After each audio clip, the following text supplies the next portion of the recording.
Hi, welcome to my channel. My name is Jeremy Crow. I have been a serious occultist for over 30 years now, and this evening I wanted to talk about the I Ching. Now, this is an ancient form of Chinese divination, and Beyond Zebra said, "Howdy, Jeremy. Welcome. Howdy, howdy back."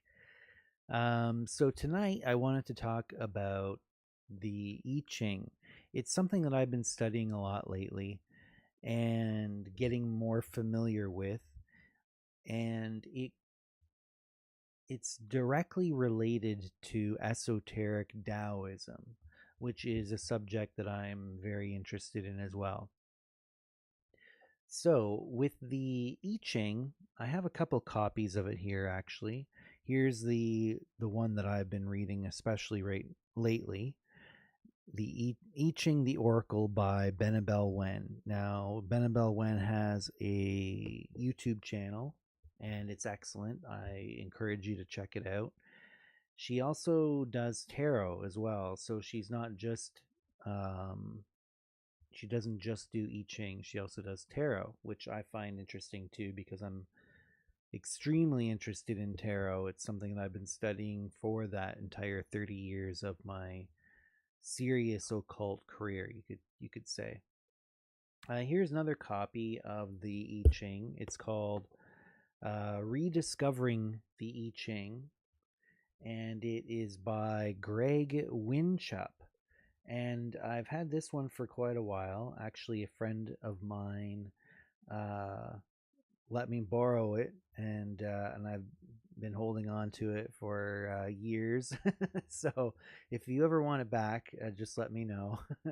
But yeah, I've been studying it, and yeah. So what I wanted to do this evening was go over a little bit about the I Ching and then do a sample reading where we'll go through the actual process of doing an I Ching reading.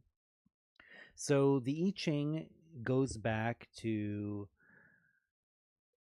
about 3,000 years ago, from what my understanding is. King Wen, I believe his name was, had a vision where he took the trigrams, and these are stacks of lines, three lines that are either solid or broken, and you can see example of it on the spine here. This is a hexagram, which is two trigrams stacked on top of each other, and you can see that some of them are unbroken and some of them are broken lines. And so it is a binary system. So you have, with each value, which is one line, and it starts at the bottom and it builds up, each line is either one of two different values, either unbroken or broken. And that is basically like a 0 or a 1. You could think of it as 0 breaks and 1 break if you wanted to think of it that way. Or if you wanted to swap it, you can assign the other to it as well. I'm not sure which would be more appropriate. The unbroken line is supposed to be the yang line, which is generally considered more is if you were looking at the yin yang symbol, it's the white part of the yin yang symbol, and the yin part is the dark part of the yin yang symbol. So actually there's sort of a stylized version of it on the spine here, if you can see. It's sort of a stylized or version of the yin yang symbol, but I think most people are familiar with that. Now, if you look at the flag of South Korea, you will see in the center a variant of the yin yang symbol, that I was just mentioning. And around it, in the four corners, you will see 4 different trigrams. And as I said, those are, trigram is a stack of 3 lines, and each line could be broken or unbroken. And there are 8 possible combinations of trigrams available. And if you understand binary, you'll understand that it's basically 3 bits. And with 3 bits, you have 8 possible combinations from 0 to 7, if you were to count it that way. And the I Ching is an ancient binary system. I even seen in a video by Benabel Wen, actually, the author of this book, she considers the I Ching almost like a type of binary computer, and that you are accessing pieces of code, which is a 6-bit chunk of code, which is a hexagram. And she says that you basically can read a 6-bit piece of code from the matrix, you could call it.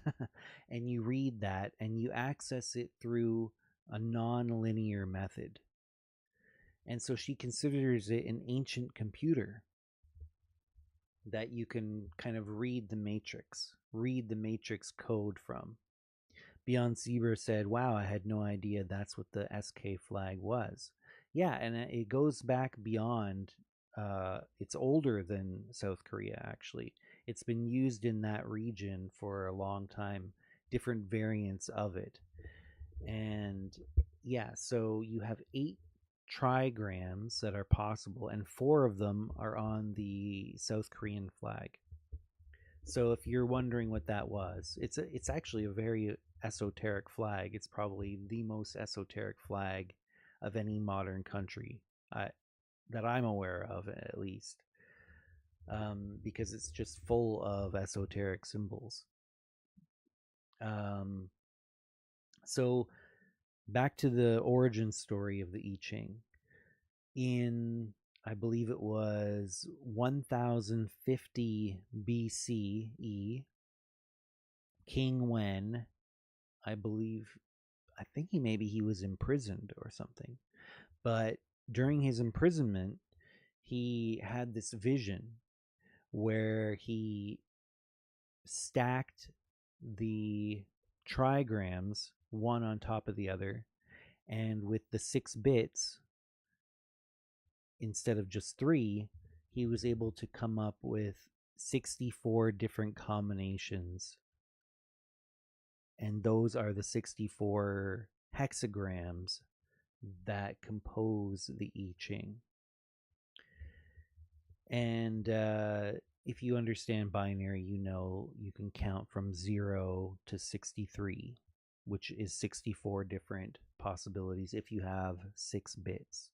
And that's essentially what you're doing with the I Ching, is you are deriving that 6-bit piece of code. And then basically what you do is you look it up, and then you read what the oracle tells you in relation to the question that you ask.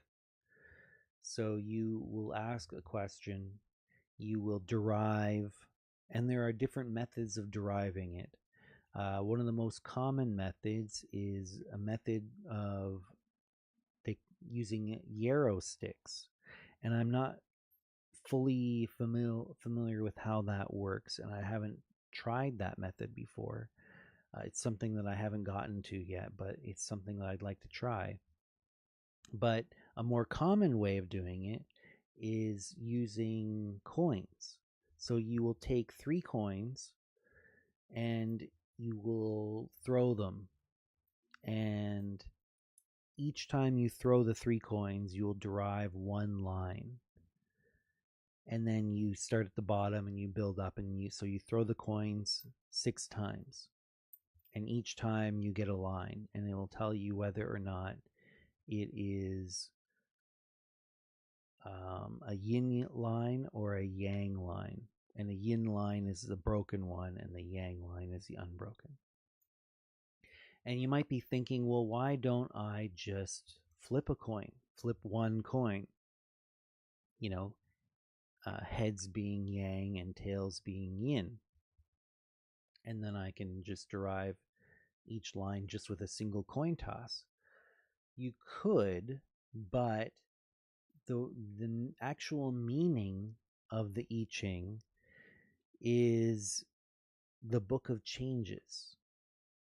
And the word E, or mostly in English, you'll have the letter I, and it's more accurately Yi, or like if you wanted to do it, I've seen it written YE, and then Ching is actually more accurately Jing with a J, and actually it's not even English characters, of course, it's Chinese characters. So these are just different ways of transliterating the original Chinese into the English characters. So Jing means book or scripture or sacred text, that sort of thing. You have other examples of Jings, which would be, for example, the Tao Te Ching. So this is a different text, and this is a book that is also related deeply to Taoism, the Tao Te Ching. And the Tao is it's kind of undefinable. Te means virtue, and then Ching means book or sacred text, or even it could even mean scripture if you wanted to use that word. So there's several different Chings, and the I Ching is one of them that we're talking about tonight. And the E part, or Yi part, means changes, and it can also mean interchange or exchange, or like a communication. But let's just focus on change, the change part for now. So when you use the 3 coins, if they are all heads, then it's a clear indication that you have a yang line.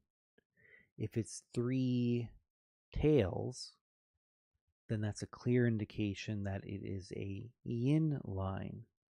But what if you get 2 heads and a tail? Or if you get 2 tails and a head? Well, then you have a changing line. And that's where the Yi part comes in, the book of changes. So what you'll do is you will go through and let's say if you get 2 heads and a tail, 2 heads there's more heads than tails, so then it'll be a yang line. And if you get 2 tails and a head, then it'll be a yin line, but in either of those cases, it'll be referred to as a changing line. So you'll get that initial hexagram, and you'll look up the definition and the meaning and the oracle behind that particular hexagram. But then you'll derive a secondary hexagram if you take each of those changing lines and flip them. So it's possible to get a reading where every single one of the 6 lines you have a very clear indication, whether it's always either 3 heads or 3 tails for all 6 lines. And in that case, none of them are changing lines, and you won't be able to derive a secondary hexagram from it. And that itself is a very clear signal that is like, no, it's this hexagram and this hexagram alone, and that's all you need. But if any of the lines are changing lines, then after you've interpreted the first hexagram, then you can flip those changing lines, leave the ones that were all heads or all tails the same, But the ones where it was only 2 of one and 1 of the other, those are the changing lines. You flip those, and now you have derived a secondary hexagram. And then you'll look that up as well. And then you'll look at, okay, the reading has this initial hexagram and it changes into this other hexagram. And that will give you further insight into the question you've asked. So I know a lot of this could be, confusing, especially since I'm just speaking, I'm just talking here, but we can go through an example. But first I wanted to finish talking about the history of it. So in 1050 BCE, King Wen gets this vision that if you stack the trigrams, you can get 64 hexagrams, and then you can use that as a form of divination, and he was able to make predictions that apparently came true. Now, if you say, well, where did these trigrams come from? The stacks of 3 lines. That has a mythological origin that dates back to 2600 BCE. So what's that? That's over 4,600 years ago. And there's a story about a great flood, a great global flood that happened, and there were 2 survivors, and I can't remember their names, but one of them ended up deriving the 8 trigrams at that point. And then in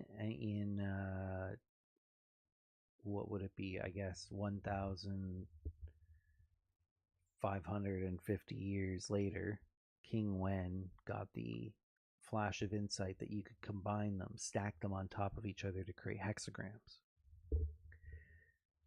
And then the I Ching was born from that. And it is this text that has evolved over a long period of time, and each of the different hexagrams has this bit of wisdom associated with it that has continued. The things that were particularly poignant or impactful were the ones that kind of stayed.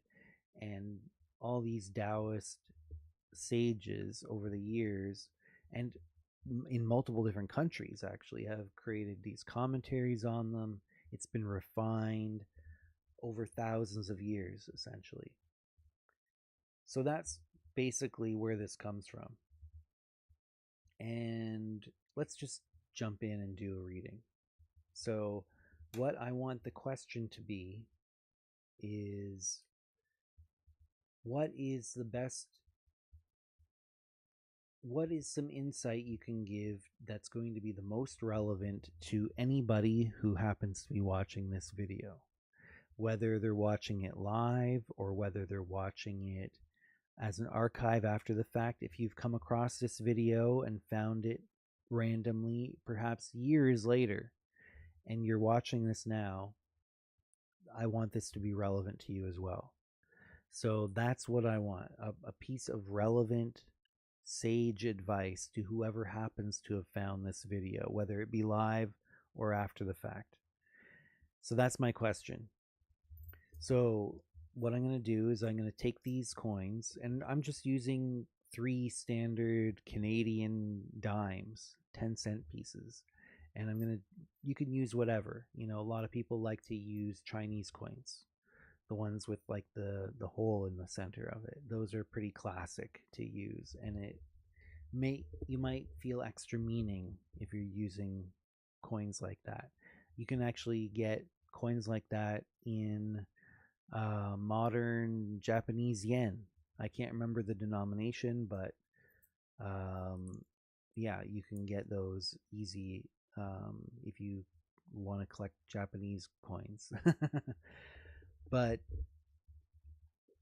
you can use any coins you want. I've got some silver coins that I was thinking about using as well, but we're just going to use something really common for me anyways. I'm you know, in here in Canada, it's easy to get dimes, of course.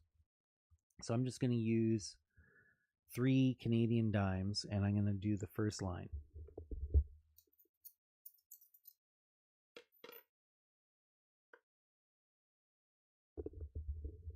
All right, so on the first roll of the dice, I got, what was it here? 2 heads and a tail. So that's a changing yang line, which is a solid line, unbroken. So I've got 2 markers here, 2 Copic markers. One of them is purple and one of them is green. Let's do green as the unchanging lines and purple as the changing lines.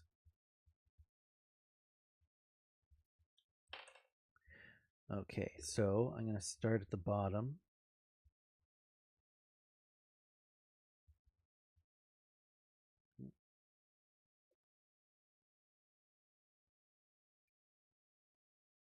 All right, just marked something here by accident.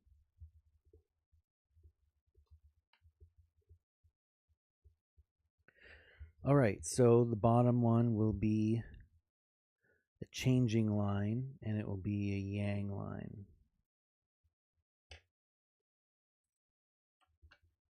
So that's what we have to start with.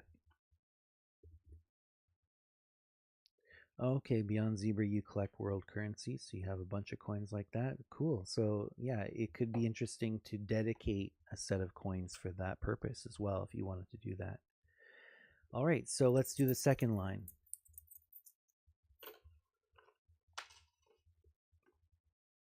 If they'll stay on the...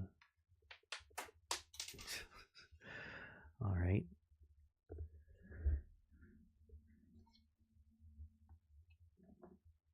All right, that ended up being 3 tails. So that's great. So we have another example that we can show. So that will be an unchanging line. It's not a changing line. It will stay static. And so in that case, we'll use the green marker.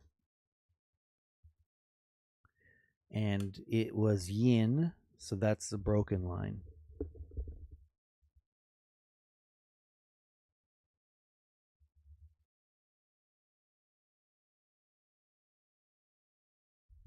So we're building up our hexagram.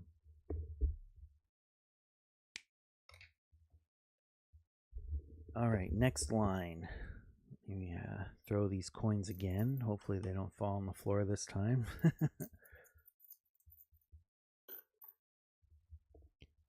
All right, so we have 2 heads and a tail. So that is a changing line. So we're going to use the green marker to keep track. And that will be a yang line, a yang changing line. So that's unbroken.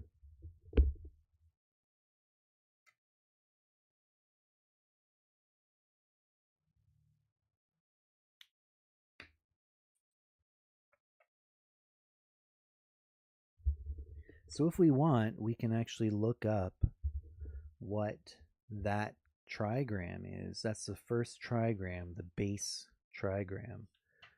And let me just look that up here real quick.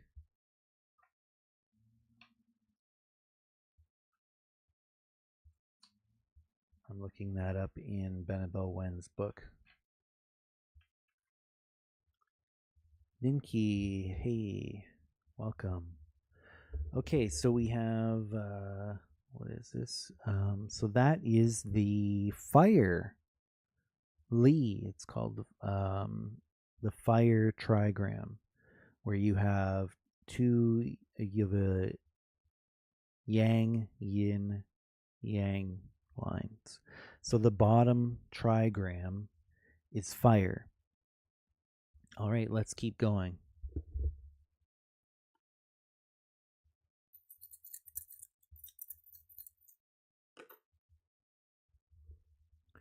All right, we have 2 heads and a tail again. So that is another changing line.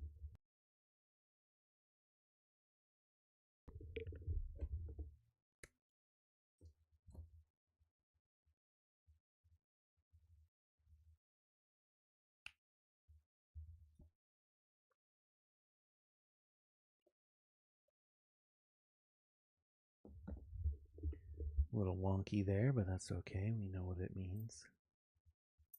And let's do the next line. Little ASMR here, ASMR for you.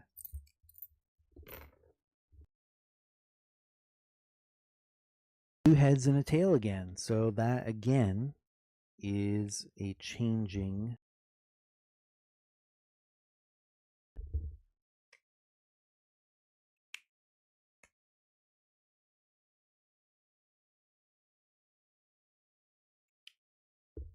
So yeah, that's interesting. 3 changing yang lines in a row.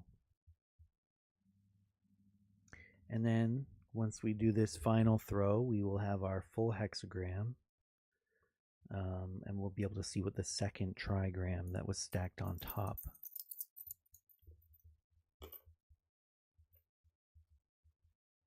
All right, so we actually have 3 heads in this instance. So we're going to use the purple marker.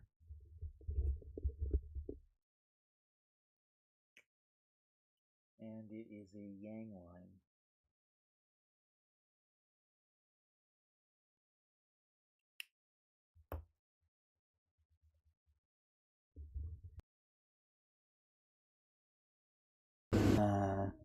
Hexagram.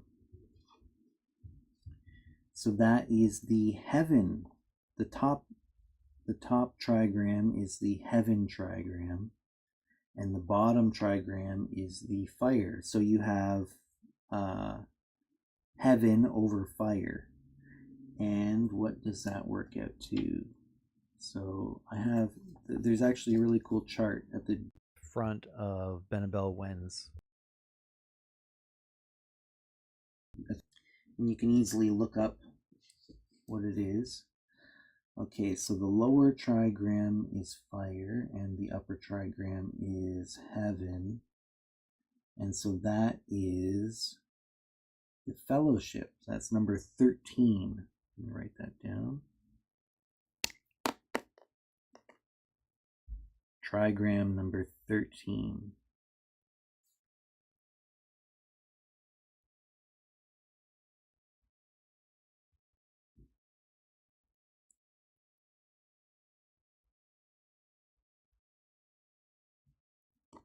Fellowship.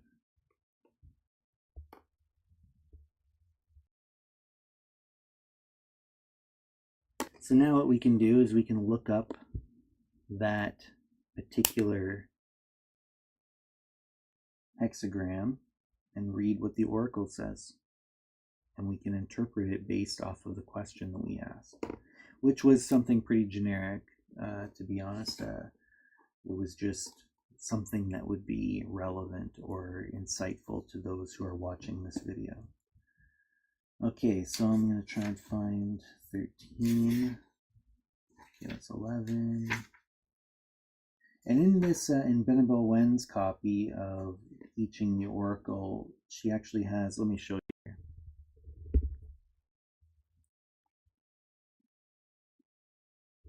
You see that dark part? The edges of the page are darker.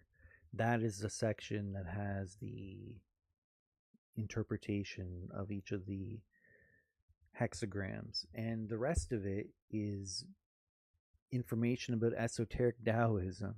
This book, it's over 900 pages, so it's very thorough. Highly recommended. I'll put a link in the video description here if you want to purchase it.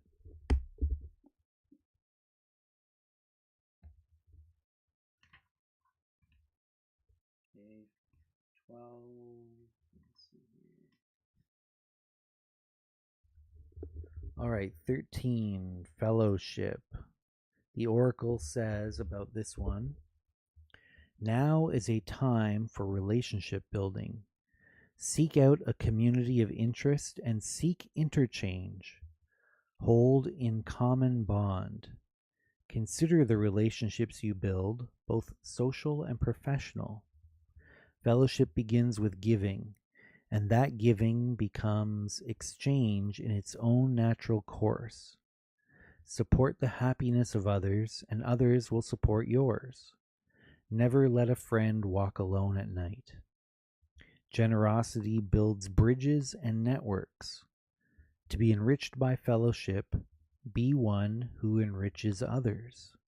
Help others with their aspirations first, and in time you will find that you've accomplished your own.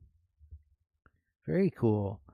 And so then if you wanted to go further into it, there's commentary, and you can even go line by line, and it goes into what each of the lines represent, from the bottom all the way up to the sixth line.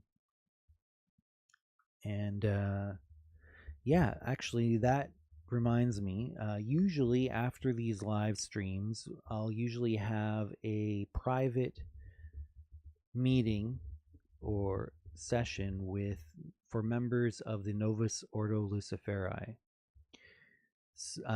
But this evening, I'm actually going to be spending that time after this live stream to work on a document for a new ritual for the order, and that I've been excited to share, but I haven't quite finished the document yet. It's a ritual that I wrote, I think it was over 12 years ago now.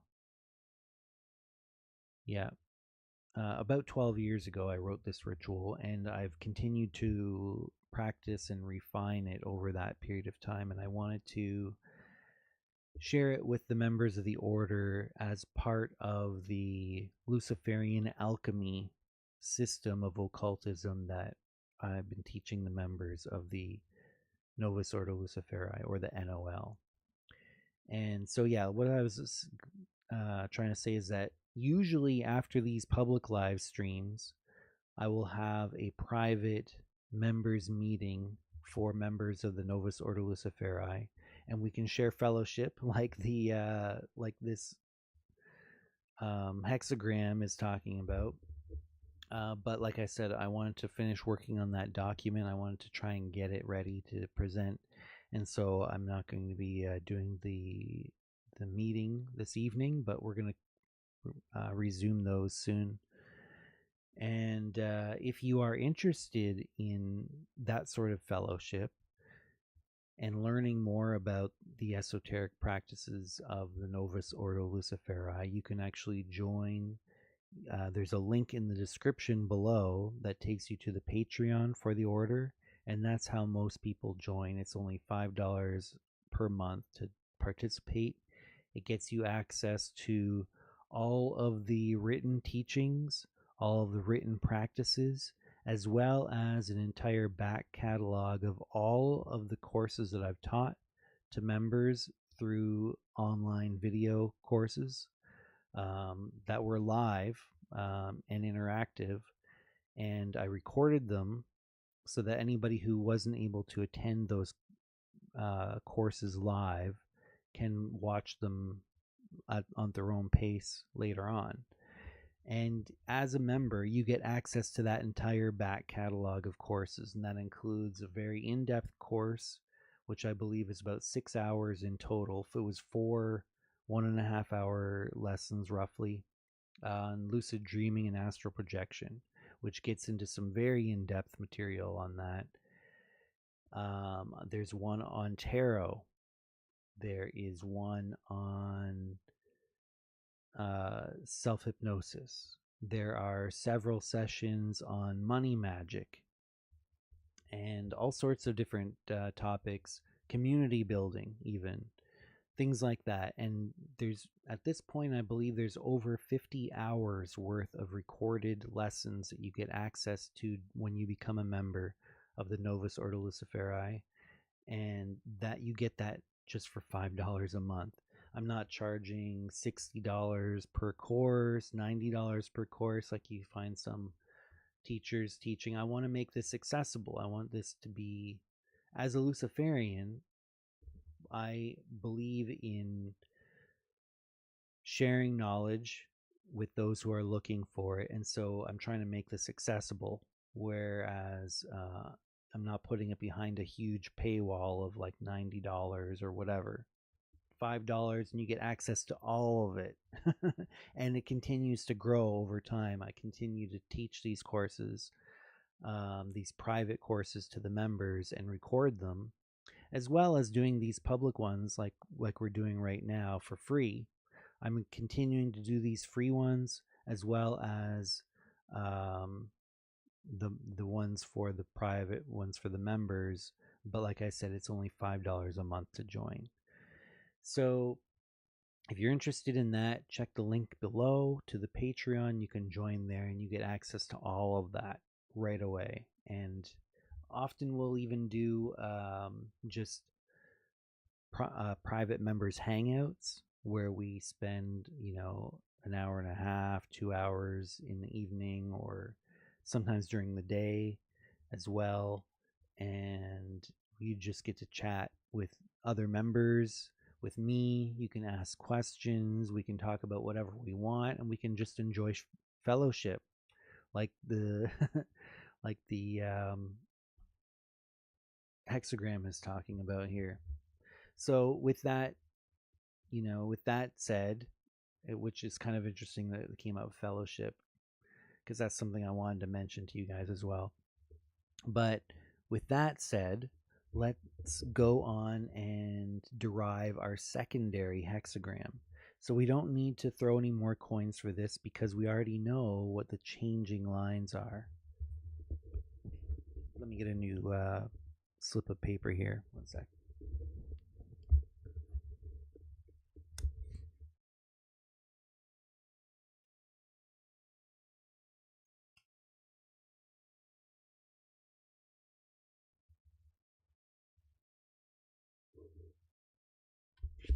Okay, so we have two lines, the purple lines, that are not changing. So we're just going to copy those over. And the green ones, we are going to flip. The broken lines are going to become unbroken lines. The unbroken lines are going to become broken lines. So we're going to flip yin and yang to the other on the green lines.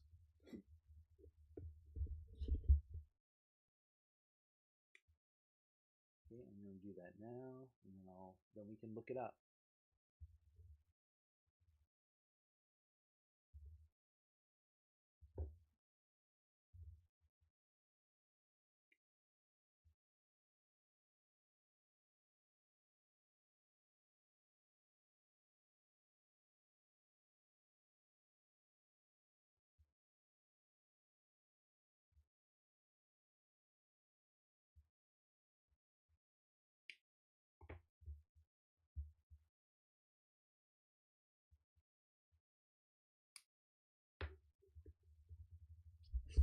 Okay, so this is our secondary hexagram here.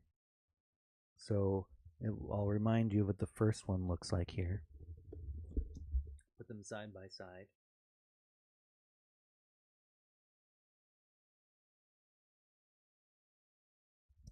So as you can see, the purple lines were just copied over straight. They didn't change, but the green ones are flipped. And so let's take a look at this new hexagram, and we'll examine the details on this. Okay, so I'm going to flip back to that initial chart here in Ben and Bell Wen's book. Now the bottom one is starting at the bottom. It's two yang lines and a yin line. So let me see what that is. Okay, so that's the lake trigram. The bottom three lines form the lake trigram. And then the top trigram that's above that is two yin lines and a yang line on top of that, which is the mountain trigram. So you have mountain over lake. Interesting. So what does that end up working out to? So let me check here. So lake is the bottom one, and mountain is the top one.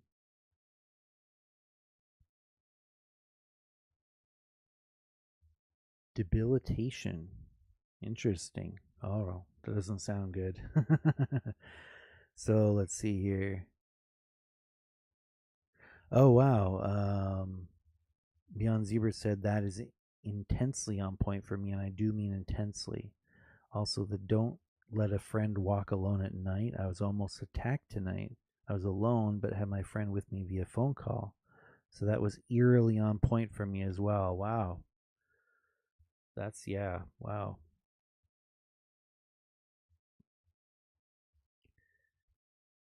And Seeker says, fellowship is very important to a lot of people, certainly, and yeah, $5 a month is a good price. Yeah, thank you. Okay, so I'm going to write down the number. So debilitation, that's trigram 41. Let me just write that down.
Okay, here we go.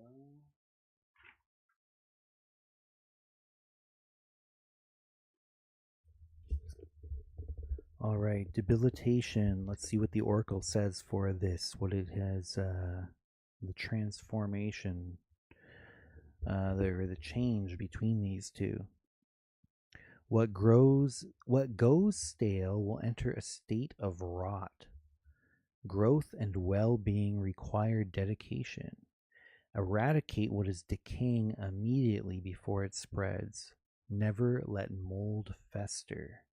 When movement takes a natural course toward decline, it becomes more advantageous to take up movement toward advancement.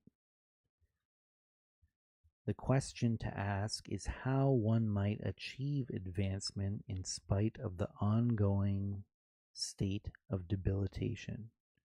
A great upheaval is coming, but heaven will protect you. Walk the path of light. Honor the gods and ancestors with prayer, incense, offerings, and song. You will remain protected by the divine. Do not linger or dwell on matters that have come to their conclusion. Do not fault yourself for outcomes you couldn't control. Taking time for yourself in the mountains, at a lake, or by the seas will cleanse your heart, mind, and replenish what has been lost due to the woes of the everyday. Wow. Very interesting. These are some very, very intense and poignant lessons that we can take from this oracle, isn't it? So they're saying basically continue to advance, continue to develop, and don't get stagnant. If you find yourself in a rut, basically, this is my interpretation, anyways, that it's important to continue to develop, and rather than just continue in the same pattern, because what goes stale will enter a state of rot. But that there is, if you walk the path of light and you can embrace change. And that's interesting too for me, because the Tower card in the tarot is one of my favorite cards, and that is all about upheaval and the cutting out of rot, you could call it. And that is one of the cards that I resonate with intensely. And I even have a tattoo on my back, which is a stylized form of the tarot, or the tower card in the tarot. And that's, I'm getting those kind of vibes from this hexagram. So it's basically saying, push forward, don't get too comfortable,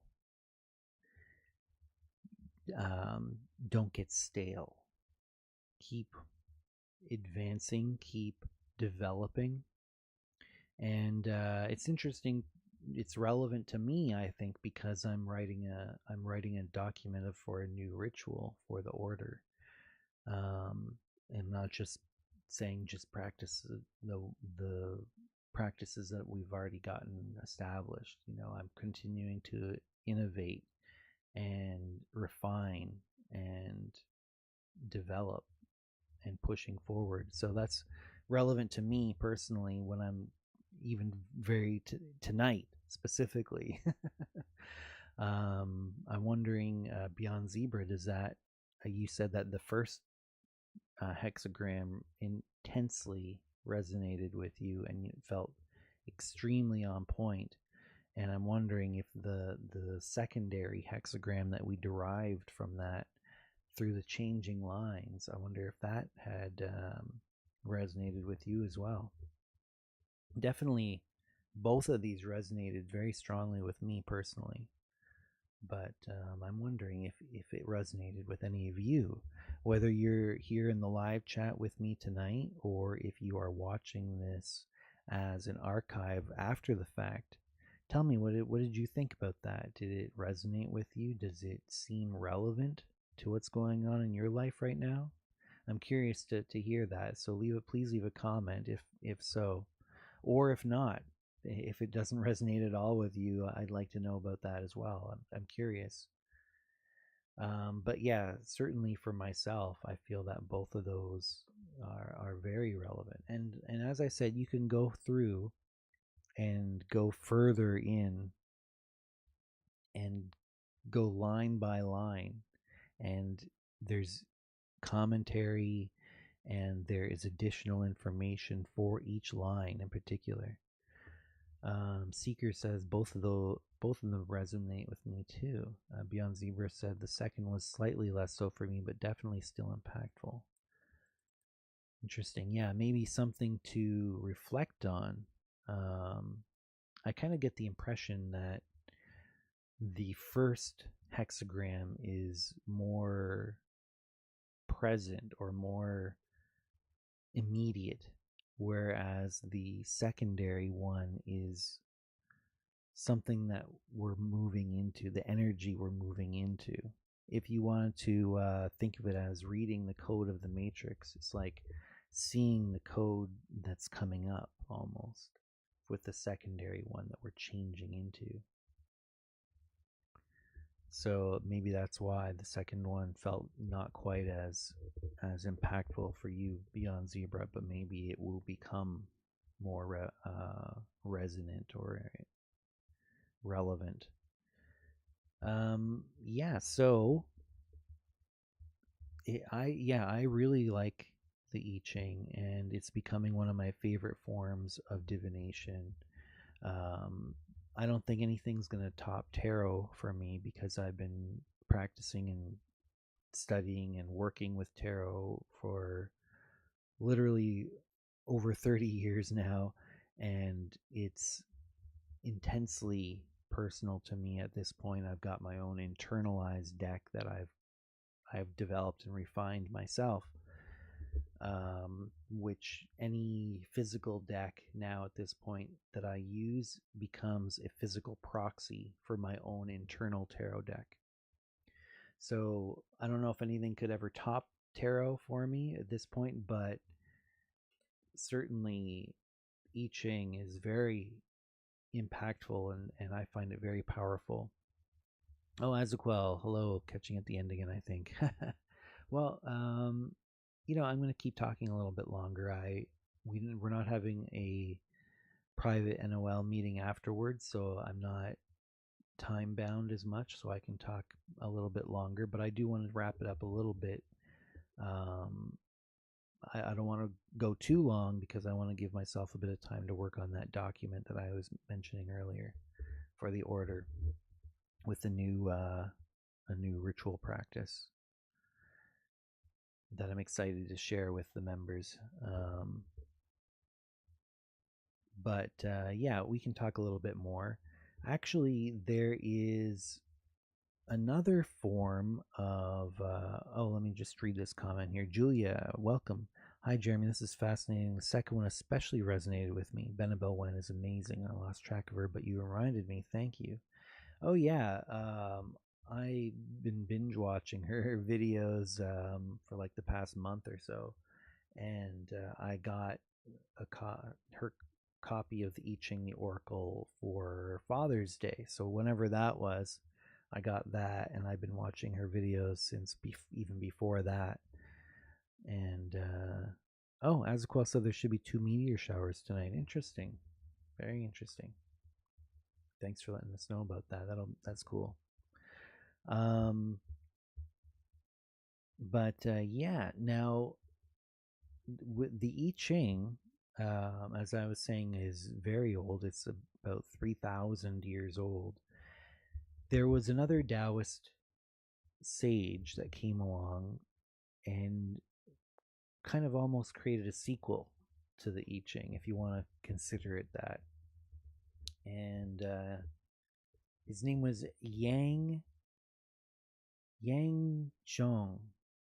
I'm probably mispronouncing that, but he was a Taoist sage, and he created a book called the what was it again? Tai Chuan Jing. And that he wrote that and published it in 2 BCE. So basically, what's that? Roughly, I mean, the calendars are kind of, there's like some messed up stuff where the calendars changed from like the Julian calendar to the Gregorian and all this stuff. But basically, if we just use the Gregorian dates, then that would be roughly basically 2027 years ago, I guess. And he published this book called the Tai. Let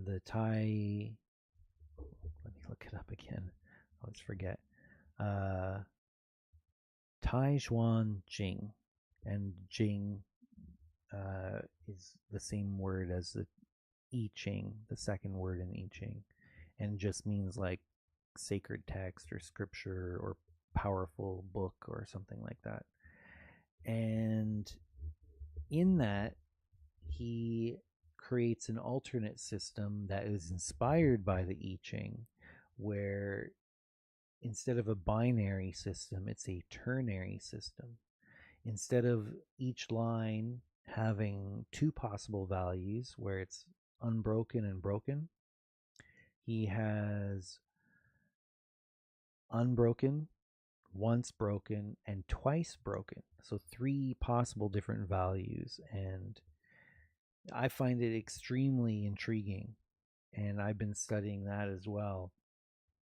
And what he does with it is that he ends up making, instead of hexagrams, which are stacks of 6 lines, he does tetragrams, which are stacks of 4 lines, but each of these 4 lines can have 3 possible values.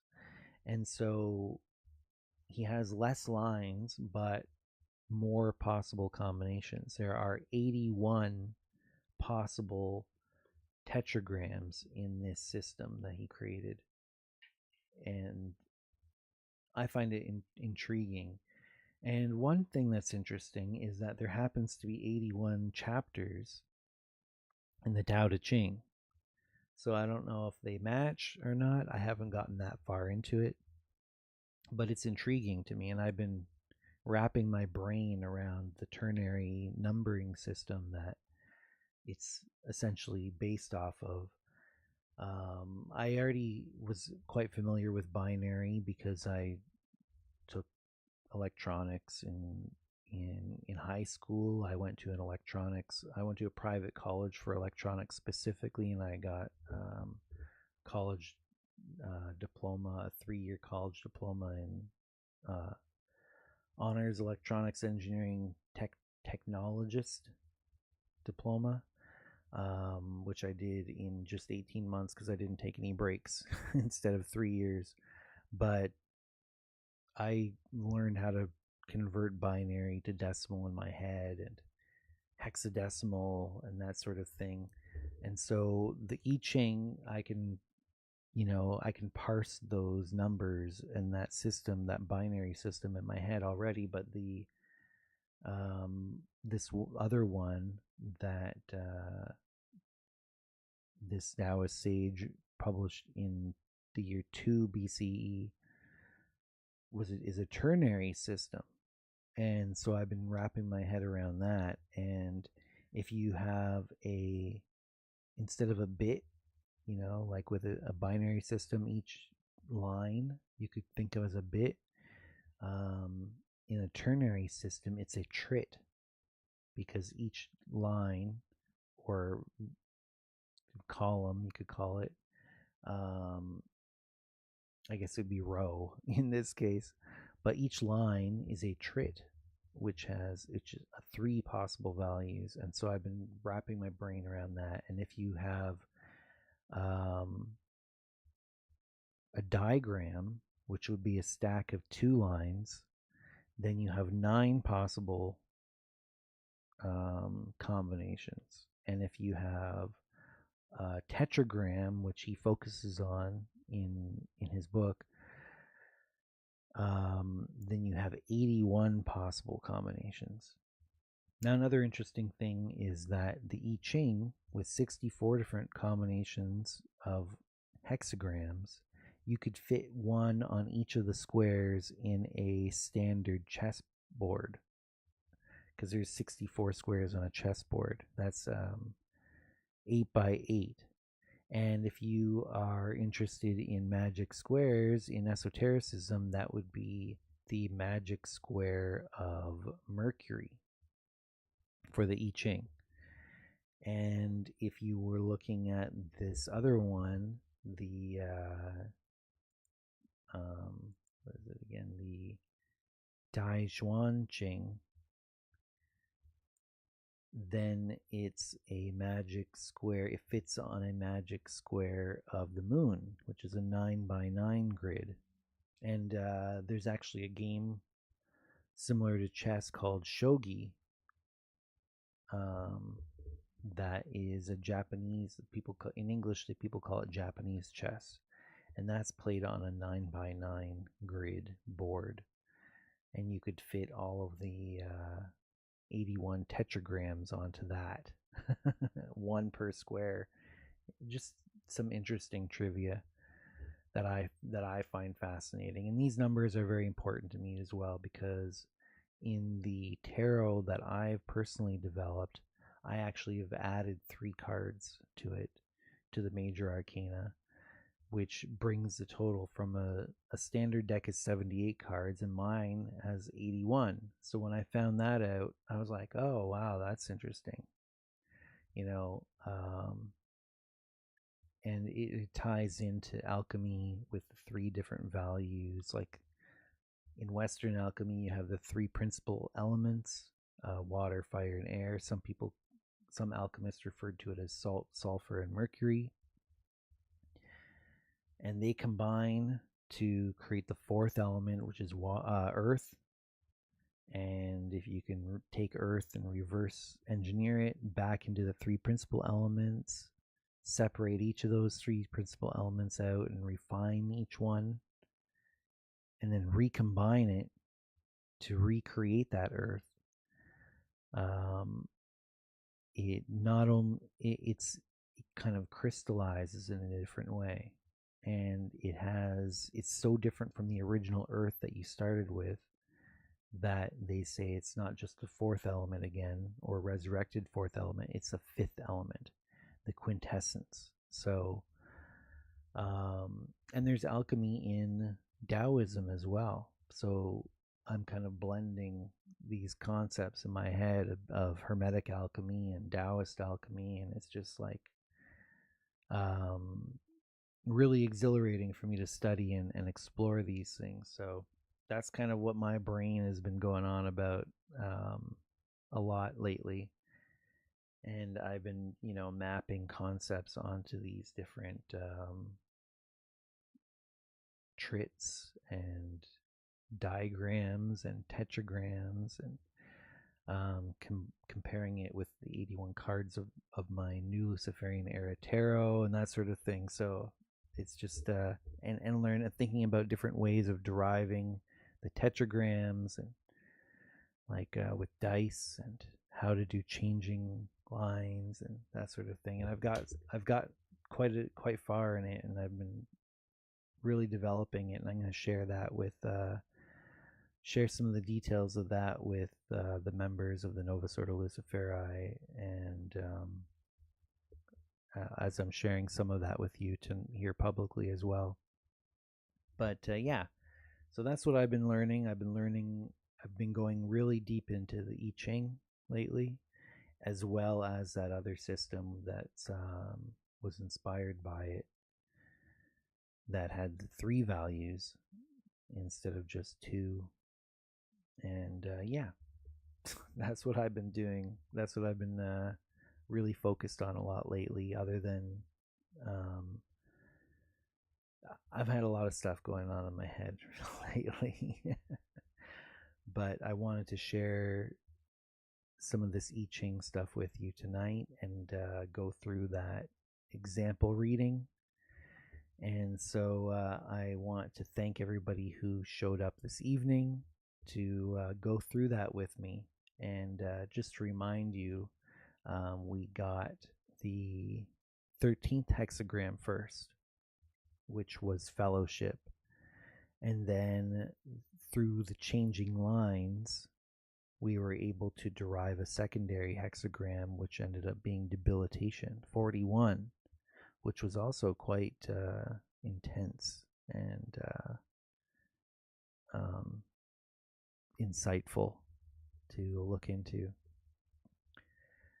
And yeah, if you actually look at my live streams, the most recent one that I did, which was almost a week ago, and it was Divination Part 2, I actually did I did another example of an I Ching divination live on the live stream. So if you're interested in getting another example, playing out another example of I Ching divination, you can go to my channel and check that out. The most recent live stream before this one. And yeah, what I'm going to do is I'm going to put a link if you wanted to pick up this book. And careful reading it at night in bed, because if you get tired and it falls on your head, it's over 900 pages, and this is a hardcover edition. So I haven't dropped it on myself while reading it in bed, but that's just a little warning for you there. But I'll put a link in the description and maybe in a pinned comment as well to if you wanted to purchase this, so you can easily find it. And if you are interested in joining the Novus Ordo Luciferi, check out the description, and there's a link to the Patreon there, and there's even a link to the main website for the NOL as well, if you wanted to get a little bit more information about that before deciding to join. But like I said, it's only $5 a month. It's a very low bar of entry, and because like I said, as a Luciferian, it's important for me to make this stuff accessible. Knowledge should be accessible, and I didn't want to charge like $60 per course or $90 a course or anything like that. If you want to get access to all the courses that I've taught so far and ongoing, $5 a month. And again, thank you everybody for showing up tonight and participating in the live chat. I hope you enjoyed it as much as I did, and anybody who's watching this after the fact, thank you so much as well for watching to the end. If you enjoyed it, please click that like button. If you aren't subscribed to the channel and you enjoy this content, then definitely subscribe and hit the notification bell. Another way to get notified when I'm going to go live is just go to the Patreon, and you can follow the Patreon for free without paying any money, and you'll get an email notification before I go live as well. So that's one of the other ways that you can get notified of when I'm going to do a live stream. And until next time, everyone, stay lucid.